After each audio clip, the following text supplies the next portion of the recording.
बोलिए विष्णु भगवान की जय। तो हम पढ़ रहे हैं माघ महात्म, माघ के मास की इम्पोर्टेंस, माघ के मंथ की इम्पोर्टेंस। आज हम पढ़ेंगे जो कन्याएं यमलोक से लौटी, उन्होंने वहाँ की जो बातों का वर्णन किया, हम उसके बारे में आज जानेंगे। तो उससे पहले अगर आपने अभी तक चैनल सब्सक्राइब नहीं किया है तो प्लीज़ चैनल को सब्सक्राइब कीजिए, और चैनल पर न्यू हैं तो पहले चैनल को सब्सक्राइब कीजिए, उसके बाद आगे की कथा सुनते हैं। और कथा पसंद आती है तो उसे लाइक कीजिएगा, ज़्यादा से ज़्यादा शेयर कीजिएगा। तो शुरू करते हैं। राजा दिलीप ने पूछा, मुने, यमलोक से लौटकर आई हुई उन साध्वी कन्याओं ने अपनी माताओं और बंधुओं से वहां का वृतांत कैसा बतलाया? पापियों की यातना और पुण्यात्माओं की गति के संबंध में क्या कहा? मैं पुण्य और पाप के शुभ और अशुभ फलों को विस्तार के साथ सुनना चाहता हूँ।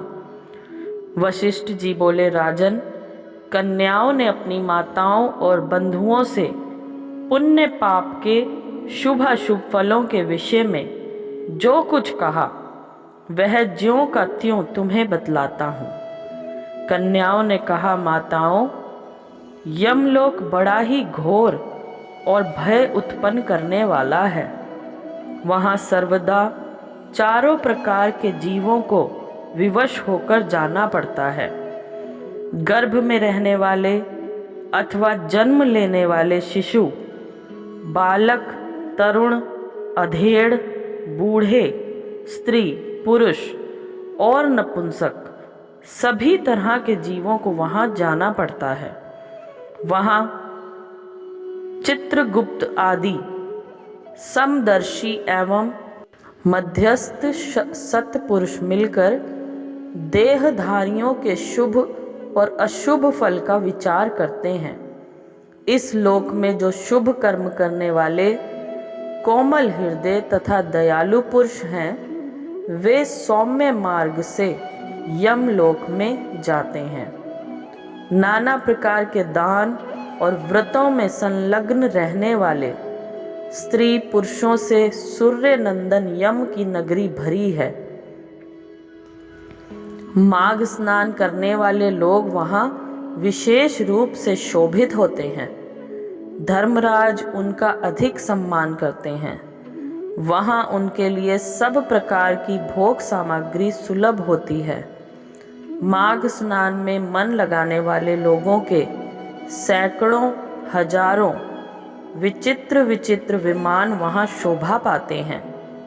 इन पुण्यात्मा जीवों को विमान पर बैठ कर आते देख सूर्य नंदन यम अपने आसन से उठकर खड़े हो जाते हैं और अपने पार्षदों के साथ जाकर उन सब की अगवानी करते हैं। फिर स्वागत पूर्वक आसन दे, पाद्य अर्ध आदि निवेदन कर प्रिय वचनों में कहते हैं, आप लोग अपने आत्मा का कल्याण करने वाले महात्मा हैं, अतएव धन्य हैं, क्योंकि आपने दिव्य सुख की प्राप्ति के लिए पुण्य का उपार्जन किया है। अतः आप इस विमान पर बैठकर स्वर्ग को जाइए। स्वर्गलोक की कहीं तुलना नहीं है। वह सब प्रकार के दिव्य भोगों से परिपूर्ण है। इस प्रकार उनकी अनुमति ले पुण्यात्मा पुरुष स्वर्गलोक में जाते हैं। माताओं तथा बंधुजन, अब हम वहां के पापी जीवों के कष्ट का वर्णन करते हैं। आप लोग धैर्य धारण करके सुने। जो क्रूरतापूर्ण कर्म करने वाले और दान ना देने वाले पापी जीव हैं, वे वहां यमराज के घर में अत्यंत भयंकर दक्षिण मार्ग से जाते हैं। यमराज का नगर अनेक रूपों में स्थित है। उसका विस्तार चारों ओर से 86,000 योजन समझना चाहिए। पुण्य कर्म करने वाले पुरुषों को वह बहुत निकट सा जान पड़ता है, किंतु भयंकर मार्ग से जाने वाले पापी जीवों के लिए वो अत्यंत दूर है। वह मार्ग कहीं तो तीखे कांटों से भरा होता है और कहीं रेत एवं कंकड़ों से और कहीं पत्थरों के ऐसे टुकड़े बिछे होते हैं जिनका किनारा छुरों के धार के समान तीखा होता है। कहीं बहुत दूर तक कीचड़ ही कीचड़ भरी रहती है, कहीं घातक अंकुर उगे होते हैं और कहीं कहीं लोहे की सुई के समान नुकीले कुशों से भरा सारा मार्ग ढका होता है। इतना ही नहीं, कहीं कहीं बीच रास्ते में वृक्षों से भरे हुए पर्वत होते हैं और किनारे पर भारी जल प्रपात के कारण अत्यंत दुर्गम जान पड़ते हैं। कहीं रास्ते पर दहकते हुए अंगारे बिछे रहते हैं। ऐसे मार्ग से पापी जीवों को दुखित होकर जाना पड़ता है। कहीं ऊंचे नीचे गड्ढे, कहीं फिसला देने वाले चिकने ढेले, कहीं खूब तपी हुई बालू और कहीं तीखी कीलों से वह मार्ग व्याप्त रहता है। कहीं कहीं अनेक शाखाओं में फैले हुए सैकड़ों वन और दुखदाई अंधकार हैं, जहां कोई सहारा देने वाला भी नहीं रहता। कहीं तपे हुए लोहे के कांटेदार वृक्ष, कहीं दावानल, कहीं तपी हुई शिला और कहीं हिम से वह मार्ग आच्छादित रहता है।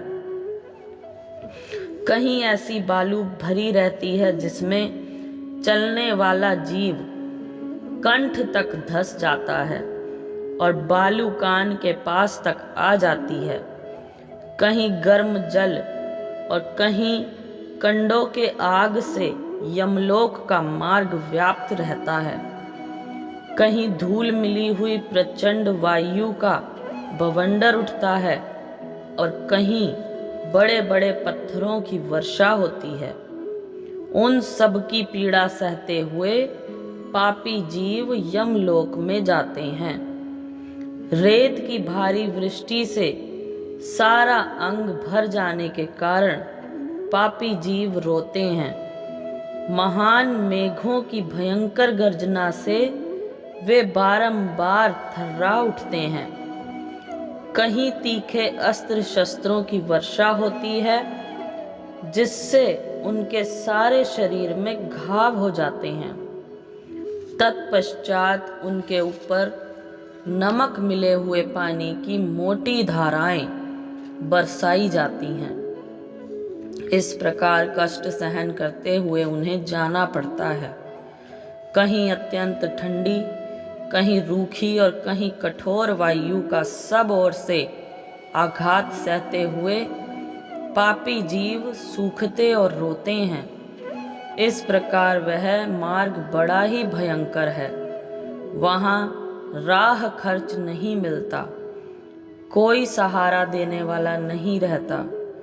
वह सब ओर से दुर्गम और निर्जन है। वहाँ और कोई मार्ग आकर नहीं मिला है। वह बहुत बड़ा और आश्रय रहित है।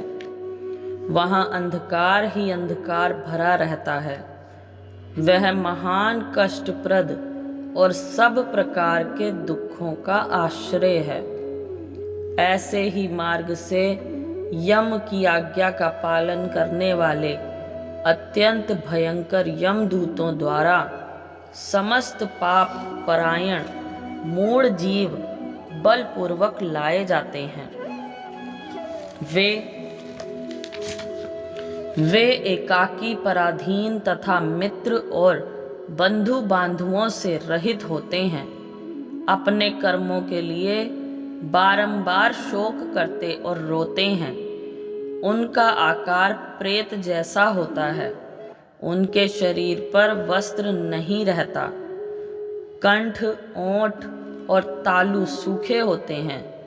वे शरीर से दुर्बल और भयभीत होते हैं तथा क्षुधा की आग से जलते रहते हैं। बलोन्मत्त यमदूत किन्हीं किन्हीं पापी मनुष्यों को चित्त सुलाकर उनके पैरों में सांकल बांध देते हैं और उन्हें घसीटते हुए खींचते हैं। कितने ही दूसरे जीव ललाट में अंकुश चुभाए जाने के कारण कलेश भोगते हैं। कितनों की बाहें पीठ की ओर घुमाकर बांध दी जाती हैं और उनके हाथों में कील ठोक दी जाती है। साथ ही पैरों में बेड़ी भी पड़ी होती है। इस दशा में भूख का कष्ट सहन करते हुए उन्हें जाना पड़ता है। कुछ दूसरे जीवों के गले में रस्सी बांधकर उन्हें पशुओं की भांति घसीटा जाता है और वे अत्यंत दुख उठाते रहते हैं। कितने ही दुष्ट मनुष्यों की जिह्वा में रस्सी बांधकर उन्हें खींचा जाता है। किन्हीं की कमर में भी रस्सी बांधी जाती है और उन्हें गर्दनियां देकर इधर उधर ढकेला जाता है। यमदूत किन्हीं की नाक बांधकर खींचते हैं और किन्हीं के गाल तथा ओंठ छेद कर उनमें रस्सी डाल देते हैं और उन्हें खींच कर ले जाते हैं। तपे हुए सीकचों से कितने ही पापियों के पेट छिदे होते हैं। कुछ लोगों के कानों और ठोडियों में छेद करके उनमें रस्सी डालकर खींचा जाता है। किन्हीं के पैरों और हाथों के अग्रभाग काट लिए जाते हैं। किन्हीं के कंठ, ओंठ और तालुओं में छेद कर दिया जाता है। किन्हीं किन्हीं के अंडकोश कट जाते हैं और कुछ लोगों के समस्त अंगों की संधियां काट दी जाती हैं। किन्हीं को भालों से छेदा जाता है, कुछ बाणों से घायल किए जाते हैं और कुछ लोगों को मुदगरों तथा लोहे के डंडों से बारंबार पीटा जाता है और वे निराश्रय होकर चीखते चिल्लाते हुए इधर उधर भागा करते हैं। प्रज्वलित अग्नि के समान कांति वाले भांति भांति के भयंकर आरों और भिंदी पालों से उन्हें विदीर्ण किया जाता है और वे पापी जीव पीब तथा रक्त बहाते हुए घाव से पीड़ित होते और कीड़ों से डसे जाते हैं। इस प्रकार उन्हें विवश करके यमलोक में ले जाया जाता है। वे भूख प्यास से पीड़ित होकर अन्न और जल मांगते हैं, धूप से बचने को छाया के लिए प्रार्थना करते हैं और शीत से व्यथित होकर ताप के लिए अग्नि मांगते हैं। जिन्होंने उक्त वस्तुओं का दान नहीं किया होता वे उस पाथेय रहित पथ पर इसी प्रकार कष्ट सहते हुए यात्रा करते हैं। इस प्रकार अत्यंत दुखमय मार्ग से चलकर जब वे प्रेतलोक में पहुंचते हैं तब दूत उन्हें यमराज के आगे उपस्थित करते हैं। उस समय वे पापी जीव यमराज को भयानक रूप में देखते हैं। वहां असंख्यों भयानक यमदूत जो काजल के समान काले, महान वीर और अत्यंत क्रूर होते हैं, हाथों में सब प्रकार के अस्त्र शस्त्र लिए मौजूद रहते हैं। ऐसे ही परिवार के साथ बैठे हुए यमराज तथा चित्रगुप्त को पापी जीव अत्यंत भयंकर रूप में देखते हैं। उस समय भगवान यमराज और चित्रगुप्त उन पापियों को धर्मयुक्त वाक्यों से समझाते हुए बड़े जोर जोर से फटकारते हैं। वे कहते हैं, ओ खाटे कर्म करने वाले पापियों, तुमने दूसरों के धन हड़प लिए हैं और सुंदर रूप के घमंड में आकर पराई स्त्रियों के साथ व्यभिचार किया है। मनुष्य अपने आप जो कुछ कर्म करता है उसे स्वयं ही भोगता है। फिर तुमने अपने ही भोगने के लिए पाप कर्म क्यों किया और अब अपने कर्मों की आग में जलकर इस समय तुम लोग संतप्त क्यों हो रहे हो? भोगो अपने उन कर्मों को, इसमें दूसरे किसी का दोष नहीं है। ये राजा लोग भी अपने भयंकर कर्मों से प्रेरित हो मेरे पास आए हैं। इन्हें अपनी खोटी बुद्धि और बल का बड़ा घमंड था। अरे ओ दुराचारी राजाओं, तुम लोग प्रजा का सर्वनाश करने वाले हो। अरे थोड़े समय तक रहने वाले राज्य के लिए तुमने पाप क्यों किया? राज्य के लोभ में पड़कर मोहवश बलपूर्वक अन्याय से जो तुमने प्रजाजनों को दंड दिया है, इस समय उसका फल भोगो। कहाँ है वे राज्य और कहाँ गई वो रानी जिसके लिए तुमने पाप कर्म किया था? अब तो सबको छोड़कर तुम अकेले ही यहाँ खड़े हो। यहाँ वह बल नहीं दिखाई देता जिससे तुमने प्रजाओं का विध्वंस किया। इस समय यमदूतों की मार पड़ने पर कैसा लग रहा है? इस तरह नाना प्रकार के वचनों द्वारा यमराज के उलाहना देने पर वे राजा अपने अपने कर्मों को सोचते हुए चुपचाप खड़े रह जाते हैं।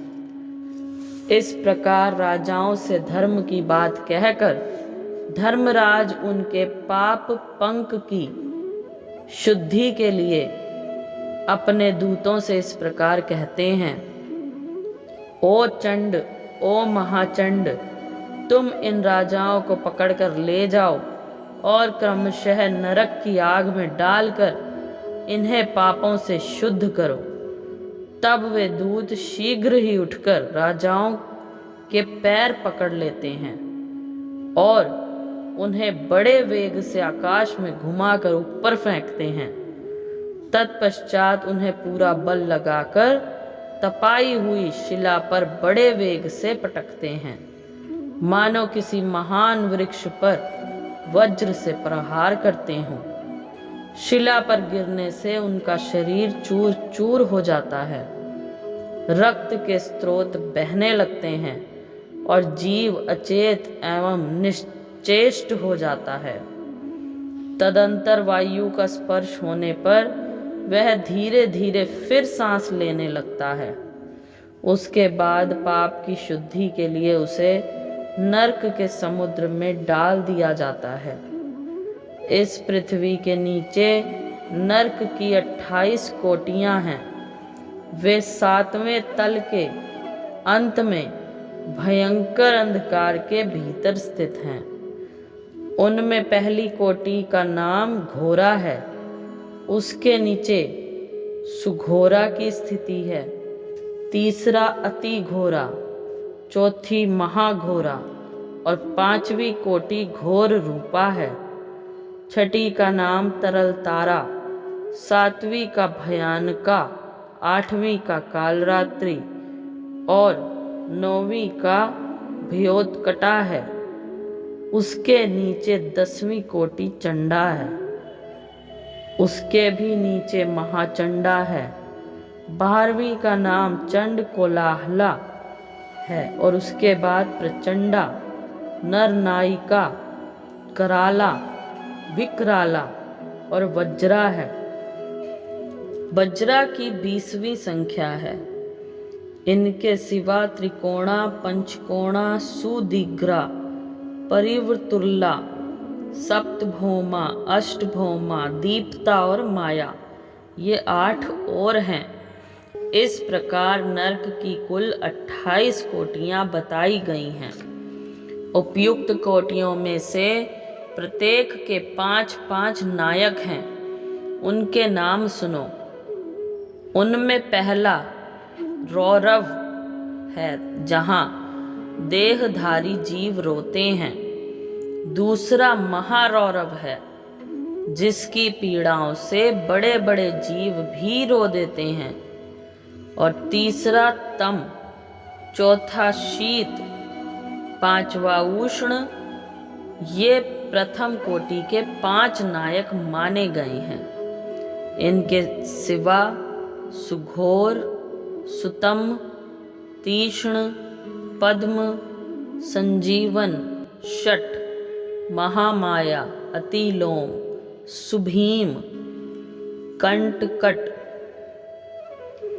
तीव्र वेग, कराल, विकराल, प्रकंपन, महापद्म, सुचक्र, काल सूत्र, प्रतर्दन, सुचिमुख, सुनेमी, खादक, सुप्रदीपक, कुंभीपाक, सुपाक, अति दारुण कूप, अंगार राशि, भवन, असंक्र, उहर्द, विरामे, तुंड, शकुनी, महासंवत्तर्क, क्रतु, तप्त जतु, पंकलेप, पुतिमास, द्रव, त्रपु, उच्छ्वास, निरुच्छ्वास, सुदीर्घ, कुटशालमली, दुरिष्ट, सुमहानाद, प्रभाव, सुप्रभावन, वृक्ष, मेष, वृक्ष, शल्य, सिंहानन, व्याघ्रानन, मृगानन, शुक्रानन, शवानन, महिषानन, वृकानन, मेश्वरानन, ग्राहक, कुबीर, कुंभीर, नरक, सर्प, कूर्म, वायस, गृध्र, उलूक, जलूका, शादुल, कपि, कर्कट, कंडग, पूतवक्त्र, रक्ताक्ष, पूतिमृतिक, कर्णाधूम, तुषाग्नि, कृमि, निचय, अमेय, अप्रतिष्ठित, रुद्रीरानन, शवभोजन, लालाभक्ष, आत्मभक्ष, सर्वभक्ष, रुद्रारूण, संकष्ट, सुबिलास, सुकुट, संकट, कट, पुरीक्ष, कटाह, कष्टदायिनी, वैतरणी नदी, सुतप्त, लोह, शंकु, अयशंकु, प्रपूरण, घोर, असील, तालवन, अस्थिभंग, प्रपीड़क, नीलयंत्र, अतसीयंत्र, इक्षुयंत्र, कूट, अंश, मर्दन, महाचूर्णी, सुचूर्णी, तप्त लोहमही, शिला, शूरधारा, पर्वत, मल पर्वत, मूत्रकूप, विष्ठाकूप, अंधकूप, पुयकूप, शातन, मुसलो, लूखल, यंत्रशिला, शकट, लांगल, तालपत्रा, सिवन, महामशकमंडप, सम्मोहन, अतिभंग, तप्तशूल, अयोगुड़, बहुदुख, महादुख, कशमल, क्षमल, हालाहल, विरूप, अयोगुड़, बहुदुख, महादुख, कशमल, शमल, हालाहल, विरूप, भीमरूप, भीषण, एकपाद, द्विपाद, तीव्र तथा अवीची। यह अवीची अंतिम नरक है। इस प्रकार ये क्रमशः 5-5 के 28 समुदाय माने गए हैं। एक एक समुदाय एक एक कोटि का नायक है। रौरव से लेकर अविचित तक कुल 140 नरक माने गए हैं। इन सब में पापी मनुष्य अपने अपने कर्मों के अनुसार डाले जाते हैं और जब तक भांति भांति की यातनाओं द्वारा उनके कर्मों का भोग समाप्त नहीं हो जाता, तब तक वे उसी में पड़े रहते हैं। जैसे सुवर्ण आदि धातु जब तक उनकी मैल ना जल जाए तब तक आग में तपाए जाते हैं, उसी प्रकार पापी पुरुष पापक्षय होने तक नरकों की आग में शुद्ध किए जाते हैं। इस प्रकार कलेश सहकर जब ये प्रायः शुद्ध हो जाते हैं, तब शेष कर्मों के अनुसार पुनः इस पृथ्वी पर आकर जन्म ग्रहण करते हैं। तृण और झाड़ी आदि के भेद से नाना प्रकार के स्थावर होकर वहाँ के दुख भोगने के पश्चात पापी जीव कीड़ों की योनि में जन्म लेते हैं और फिर कीट योनि से निकलकर क्रमशः पक्षी होते हैं। पक्षी रूप से कष्ट भोग कर मृग योनियों में उत्पन्न होते हैं, वहाँ के दुख भोग कर अन्य पशुओं में जन्म लेते हैं, फिर क्रमशः गो योनियों में आकर मरने के पश्चात मनुष्य होते हैं। माताओं, हमने यमलोक में इतना ही देखा है। वहाँ पापी को बड़ी भयानक यातनाएं होती हैं। वहाँ ऐसे ऐसे नरक हैं जो ना कभी देखे गए थे और ना कभी सुने गए थे। वह सब हम लोग ना तो जान सकती हैं ना देख ही सकती हैं। माताएं बोली, बस बस इतना ही बहुत हुआ, अब रहने दो। इन नरक यातनाओं को सुनकर हमारे सारे अंग शिथिल हो गए हैं, हृदय में भय छा गया है। बारंबार उनकी याद आ जाने से हमारा मन सुध बुध खो बैठता है। आंतरिक भय के उद्रेक से हम लोगों के शरीर में रोमांच हो आया है। इसके बाद जो कन्याओं ने आगे बात कही है उसको हम आपको अगली वीडियो में बताएंगे। अभी आज की कथा को हम यहीं विश्राम देते हैं। तो बोलिए विष्णु भगवान की जय और लक्ष्मी नारायण भगवान की जय। So thank you so much friends for listening. अगर आपको ये कथा पसंद आई हो तो प्लीज़ इसे लाइक कीजिए और ज़्यादा से ज़्यादा शेयर कीजिए। Thank you so much. जय श्री राम।